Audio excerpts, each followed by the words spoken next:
मोठ्या प्रमाणात या ठिकाणी जाळपोळ केली जाते. तुम्ही बघू शकता दानवे यांना पोलिसांनी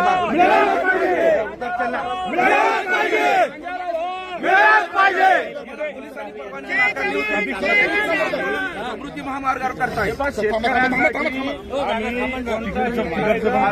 काही जरी झालं तर आम्हाला घेणं नाही. आम्ही शेतकऱ्यांसाठी पोलिसांना आम्ही विनंती केली की आम्ही शेतकऱ्यांसाठी करतो. आमचं काही पोलिसांविरुद्ध आंदोलन नाहीच आहे. गळ्यात कांद्याच्या माळा घालून दोन्ही बाजूला हा रस्ता अडवलेला आहे. समृद्धी महामार्ग हा नागपूर मुंबई महत्वाचा या महाराष्ट्रातील जनतेला सुद्धा या प्रश्नाची जाण झाली पाहिजे. हा रस्ता का रोखला म्हणून गाडी या तुमच्या आंदोलनाची दखल सरकार घेईल असं वाटतं का? जोरदार सुरू आहे. यावीच लागेल. एका एवढ्या लोक